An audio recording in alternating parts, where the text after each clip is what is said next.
difficulty there, but we're in a better place. We're all kind of loose now. We're ready to go.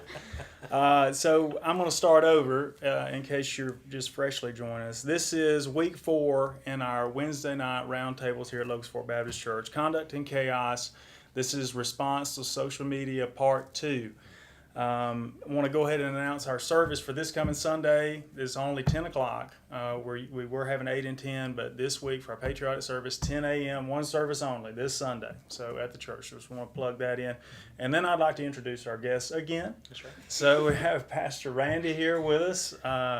We have Emma Washburn and also Jada Johnson, and then I'm Philip. So that's our crew tonight. It's a different looking group than we had last week. I think we can say that. We can say that. So again, this is a continuation. Just in case you weren't with us last week, we were talking about social media and just some certain things about that with that group, and we're going to continue that this week with a different perspective. So last week we had an older perspective. It was kind of some old guys like us. But this week we have a younger group and female, so we're going to get a whole other look at some of the things that we were looking at last week. And and one other thing is Emma here gave a great presentation to our youth group about social media, so she's she may be our strong suit tonight in this because she's very familiar with the content. Jada's in college, so she's going to give us just a little bit of a different perspective than the high school perspective. So hopefully we'll hit everybody tonight. All right. Social media by definition. Websites and applications that enable users to create and share content or to participate in social networking. So that's our definition. Couple of platforms: Facebook, Twitter, Instagram, TikTok, LinkedIn, and Snapchat. So we're going to begin tonight. I'm going to call on you.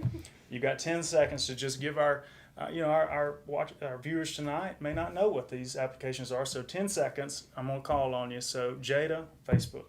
Okay, so you can post anything that you want, pictures or a status, or you can share anybody's post that you want to. Excellent. All right, keep going. Twitter. Twitter's basically the same concept, but you only have 140 characters to use, and you can do pictures or just like words and just a post, and then people can retweet or like it. So. Could I do 140 emojis? Yes. Okay. All right, Emma, Instagram. Instagram is basically exactly like Facebook, except I don't think you can repost other people's posts. So. And it's picture generated, yeah. right? All right, keep going with TikTok. TikTok is where you can post videos of you like dancing or comedy or just stuff like that that's like 60 seconds or less. All right, old man, what's that LinkedIn about? So LinkedIn is a type of social media platform that you can go. It's more of a business-oriented platform that you can go in, kind of promote yourself about what you do and that kind of thing, and people can share it and you network through that way. Yeah. All right, Emma, one more time. Snapchat, and then we're going to move on. Snapchat is where you basically just take a picture of yourself or your surroundings and you have conversations that way with people. You just send the snap to your friends, and that's how you have conversations. And you can also use it as like a text message. Does it go away after you send it? Okay. All right. Which one, Jada, start with you. Which one do you spend your most time in? Just depends on what day, but TikTok really gets me. It's never ending. Okay. What about you, Emma? Mine's probably TikTok or Snapchat. All right, so I'm really curious. How many of you that are watching that you have a TikTok? I'm really curious to know the answer to this. So you can leave those answers in the comments. All right. All right. So now we're gonna get to the bulk. So this is the kind of the part that I think most people are probably the most interested in. And tonight we have essentially 4 questions, but we're gonna just start with the first question, and then maybe we'll let you lead with this. So the first question is this: how can social media positively and negatively affect your relationship with God and others?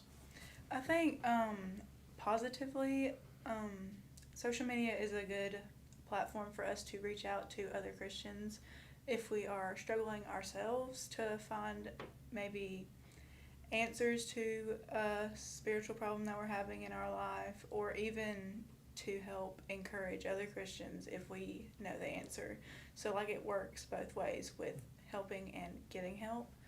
And I think that it's a good way to project our Christianity and like maybe get in contact with maybe people we don't know. Like you could get in contact with someone that's across the country and talk to them about your thoughts on Christianity and help them accept Christ if they are interested in it. And that sorry, I drew a blank there for a second. It's okay. So that's positive, Yeah. right? So another positive thought from you? I think I would just go off of what you said. It's definitely a good platform. It's good to like let people know, basically like share in your like struggles and stuff with other fellow Christians, and to reach out to people who aren't. I think it's a really positive thing as far as that goes. That's probably, and to reach out to like family members and people like that you couldn't really contact in another way, just to keep up with their life and like what's going on with them, to make it easier to check in with them, make sure they're doing okay. I would say that's positive. Yeah, because I know a lot of people use social networking to stay connected with other people. And if you haven't seen a person in a long time, you can go and see their posts, you can look in their photo gallery, and it's almost like you have been around the person because you've seen the picture of them. So that I think that we obviously can name a lot of positives out of it. And I really liked the scripture that you shared with our student ministry in regards to how we can use this in a positive way. It's found in Romans 10, and it says this: "How then will they call on him in whom they have not believed? How will they believe in him whom they have not heard? And how would they hear without a preacher? How will they preach unless they are sent? As it is written, how beautiful are the feet of those who bring good news of good things." And so obviously we can use social media platform in a very positive way, right? Mm-hmm. You agree with that? What about Philip, what about the flip side to that? So the negative side, kind of the scripture verse we came up with was 1 John 3, 7 through 8. It says, "Little children, make sure no one deceives you. The one who practices righteousness is righteous, just as he is righteous. The one who practices sin is of the devil, for the devil has sinned from the beginning." So, if you think about the negative, obviously as a Christian, the negative side of that is the enemy or Satan, the devil or whatever. And so,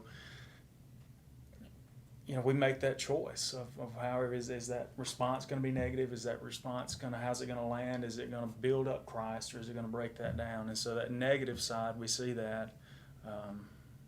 Can we say that a person who starts out with a positive intention can easily be turned into responding in a negative way?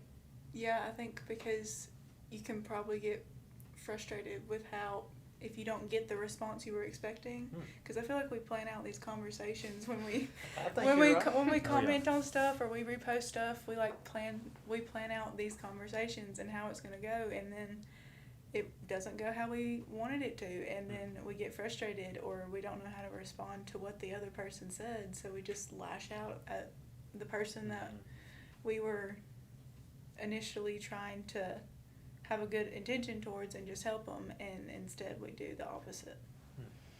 That's good. Yeah, I think about this too is sometimes we don't intend to mislead. Sometimes, just like through text message, your tone doesn't get presented, or someone reads it and they misread what you're saying, and so sometimes it can be negative and not intentionally. But I think that we got to be careful about how we respond, because the question was twofold: how does it positively and negatively affect others? But what about our relationship with God, positively and negatively through social media? I think for me personally, like the negative side effect of it is if I'm spending too much time on Facebook, like obviously I'm just getting negative feedback, and then I feed into what's going on there. So I feel like that's definitely a negative of it as far as my relationship with God. And I feel like that happens a lot too, because if I pour into Facebook more than I'm pouring into the Word, then obviously my mindset just isn't where it should be. But then not only that, like I'm responding to people in a way that I shouldn't because I'm going along with what everybody else is going along with on Facebook or any social media, for instance. But I feel like that's definitely a big negative side effect for me. Oh, that's a great point. I think two negatives for me is like you have this phone in your hand, which basically you have access to everything, and it's so easy to just type something in that can lead you down a road full of sin. Mm-hmm. And all it takes is like one click, and then Mm-hmm. there it is. And then you see other people's lives because they post about it on Facebook or Instagram, and then you're like, oh, well, why don't I look like that? Or why isn't my life as good as that? That's good. And it Good point. goes against not only God's plan, but it's bringing yourself down, saying like, Mm-hmm.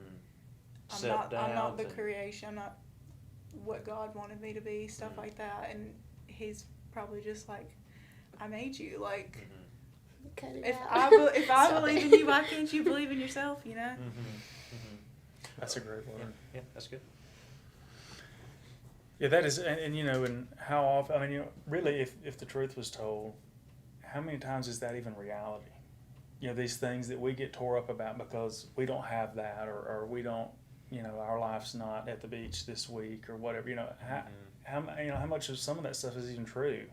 You know, it may even be raining. It's not even sunshine. That's right. But that picture looks Yeah, the good. picture and, how looks many, great. and how many pictures did it take for you and your family to get just right? Right. But you didn't post all the times that you got into fights and arguments because so and so wasn't in the right place. So How it's many times did the baby start crying? That's Stuff right. like yeah, that. yeah. So it may be a portrayal, but it may be misleading. Mhm. That it's not the perfect life that you really think that it is. It's only a photograph. It's a snapshot. But, you know, we have a great tool, Randy. We have Hillary. So as if you've seen the blooper videos, you know, we try to make it look like we've got it all together, That's but then right. she comes along and shares with everybody so that they know that it's Trying to expose it. We're not perfect. right. Could you believe that? Yeah. How dare you? I tell you, that's what I say about Hillary. How dare you? So question 2, we ready? Y'all Let's do ready? it. All right.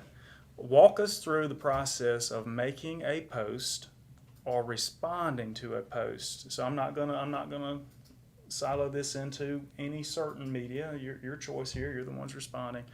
But last week we got the scoop. So our two guys, you know, they shared an encounter that led to a fallout. Right? They shared something that they, you know, maybe I think both of them in the end kind of regretted maybe sharing it because of what occurred afterwards. So walk us through that process. Whoever wants to go first can go first. I'll take it.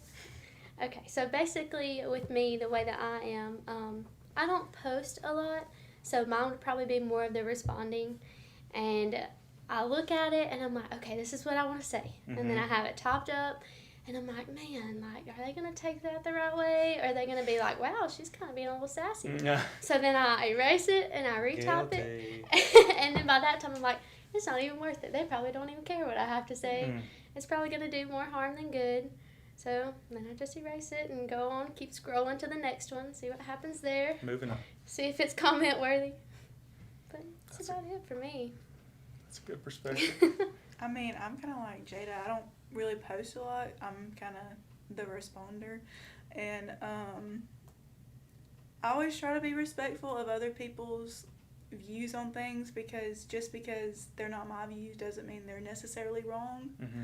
It may just be because views change, you know, and my views may line up with the person's views that I'm arguing with once I hear their side, for all I know. So you have to try to be polite and not get into an argument, because not only could your views change, but it really just frustrates you, and it could honestly ruin your day, and you're just like, ooh, my day would have been so good if I hadn't gotten into that argument.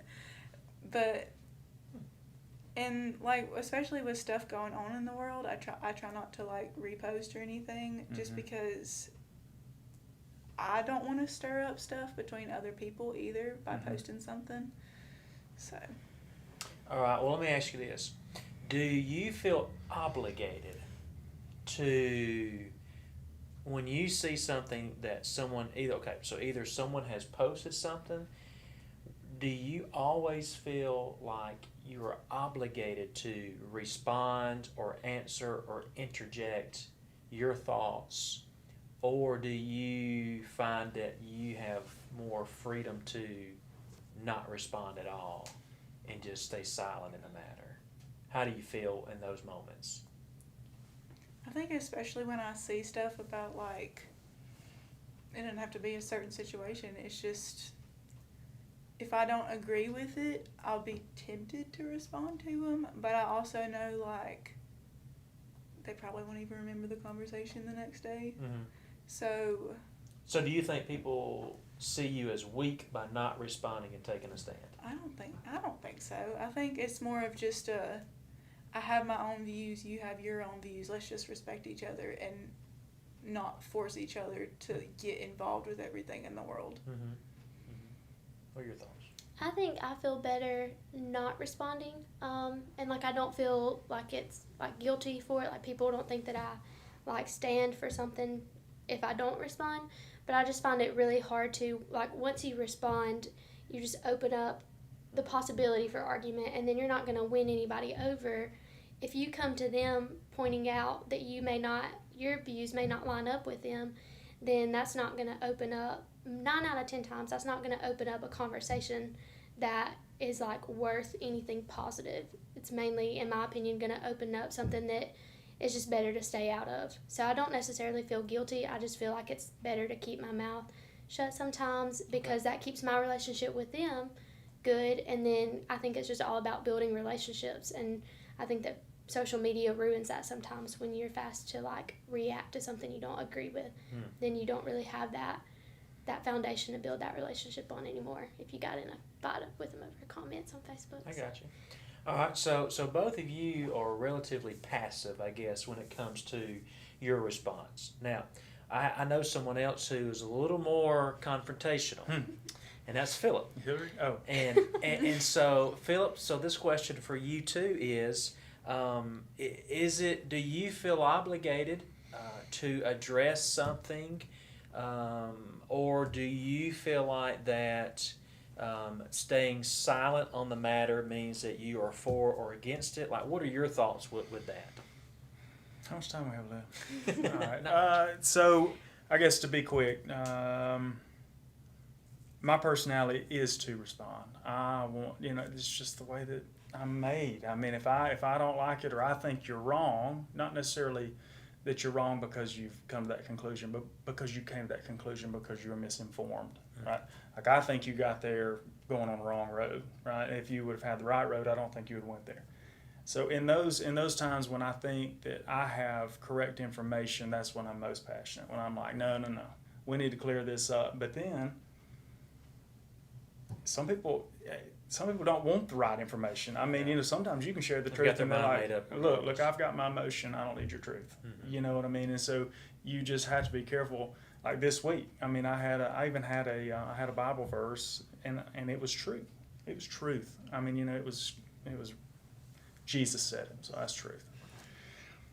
And I typed it up just like you were talking about. I had the picture. I typed it up. I said, oh yeah, that's gonna get them right there, boy. I got them. And I went, I'm gonna set it down. Picked it back up, and I said, what is this gonna do? I said, really, and so I deleted it. But I think that, I wonder if that's a little bit from the older perspective too, because if I were younger and had worked with social media for longer, like maybe you guys, I just wonder if I wouldn't have said, boop. What do you think? Do you think that it... I mean, I think the reason I feel that way about it now is because I learned from experience, because I used to be like you. I would get into arguments, but then... So you're better now. You're not like me anymore. Yeah, you need to work on that. No, work in progress. It's just... I realized it was pointless, and I think it's just better to avoid conflict and not put yourself in a situation, especially if you were very openly Christian, to where they're like, you're not acting like a Christian. It's a whole lot easier to call somebody out in person than it is social media too. Explain that more.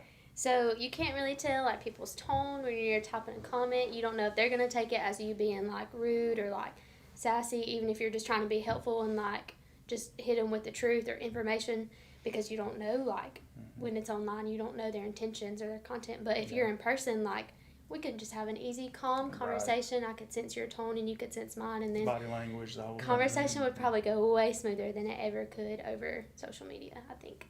And I think our best response when someone puts a disagreement, if it gets under our skin so much so, I think our best response is not responding through social media, but to contact the person, to have the, just like you said, to have the conversation, because whenever you have it in a public forum, you've got this audience around, and everybody is waiting to jump in at some point with their opinion to back one side or the other side. They polarize, and that's when things get heated. But if you were just wise enough to go outside of social media platform and say, hey, listen, can we talk? I think that would avoid a lot of the dumpster fires, that we have on social media. Yeah. So we got a couple of scriptures that go along with that, Philip.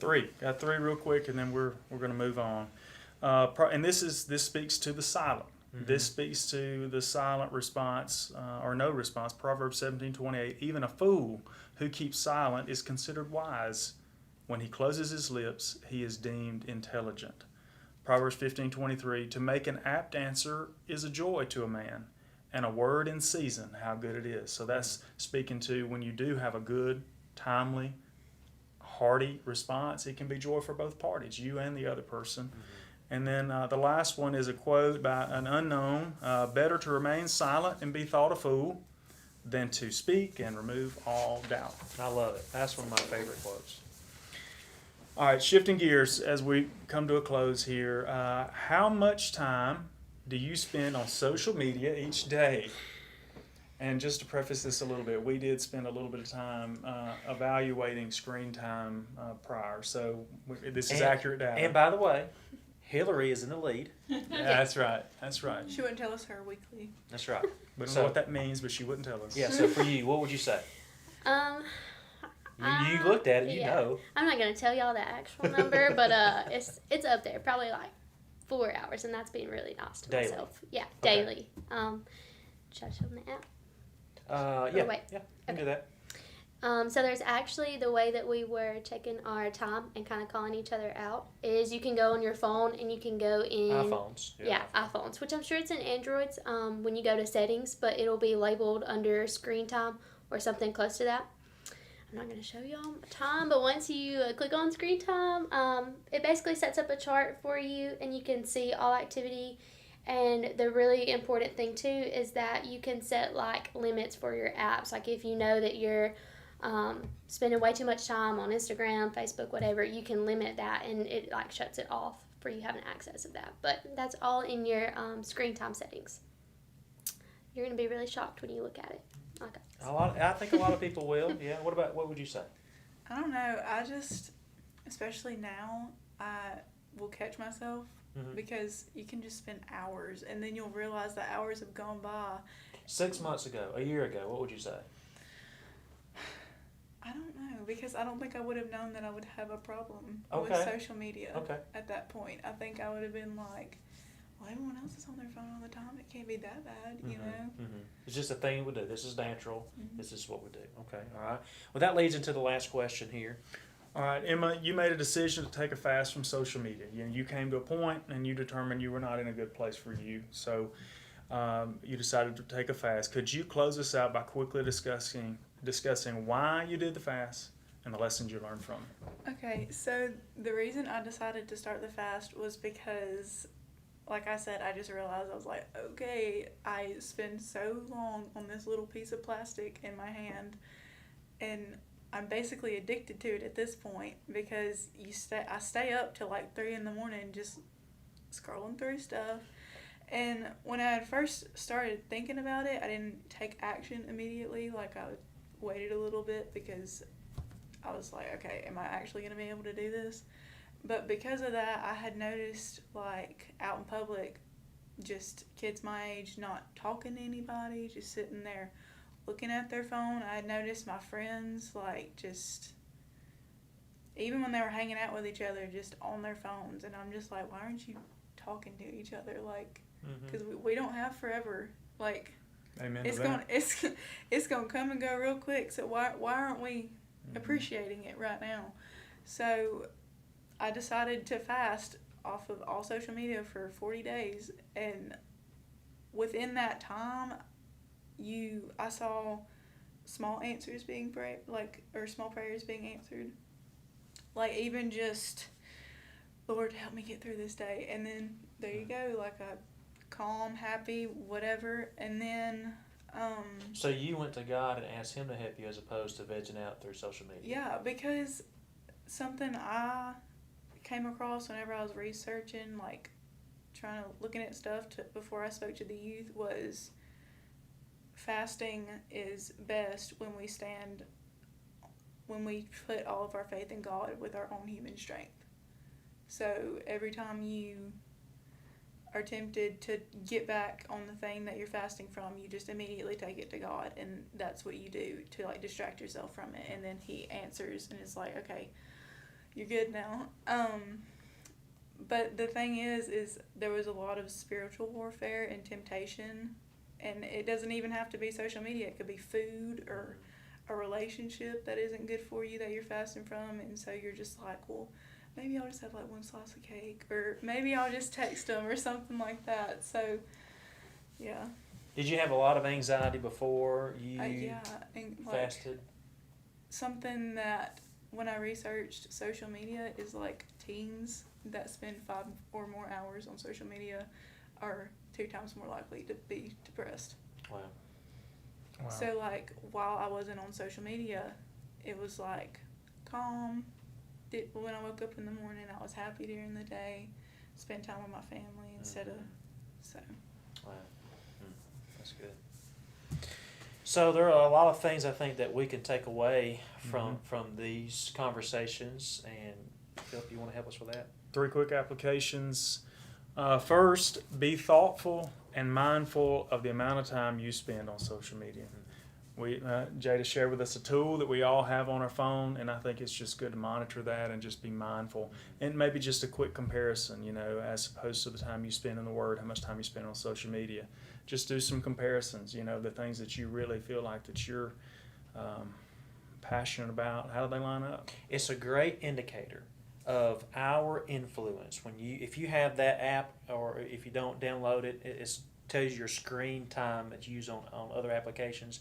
It's a great indicator of how much time we use in the Word and how much time we spend somewhere else. And we're looking at the daily consumption of our influence of life. So I think that's really important for us. A great takeaway. Good job. Number 2, be thoughtful and mindful with your posts, shares, and responses on social media. We talked about, it reflects you as a Christian. It reflects your relationship with God. Are you being responsible? It tells, what we share, what we say, it tells who we are. Whether we want to admit that or not. I mean, it says something about who we really are. And so we just have to be mindful of that. Maybe you'll write it out and I'll lay it down, and write it out and I'll lay it down. I don't know. And third thing, be thoughtful and mindful that we will be held accountable for every thought and word that we express on social media and otherwise. It's all about glorifying God. I mean, at the end of the day, it's all about glorifying Him. And so, what we say and what we do, and we will be held accountable. And how that stacks up with our overall goal of trying to glorify Him. I mean, could you imagine that at the end of our life, God says, "Here are all the platforms that I gave you to honor and glorify me," and He says, "All right, so we've dealt with the platform of you being in high school, and we've dealt with the platform of you having your job. And so now let's talk about how you used social media to glorify me." How will that conversation go for you guys? Because we have to answer that question for ourselves too. Especially too, like, if you were to die like tomorrow, at this point, would you be satisfied with the amount of time that you spent getting into the Word, or would you be known for like being on your phone? Because we're not going to have phones in heaven. So, Thank God for that. Can I take that to the bank? That's right. Well, good deal. Well, listen, we're thankful that you joined us, and we really enjoyed this time here, and we hope that you guys enjoyed our time as well. Don't forget that we will have one service on Sunday, be our patriotic service. So don't forget to be here for that. Wear red, white, and blue if you can. And then also next week, same time, 6:30-ish, we will begin a new series, continuing with the same format, the roundtable. So we'll have a new guest next week and a new topic to discuss. So we hope that you guys will join us next week at 6:30. God bless you.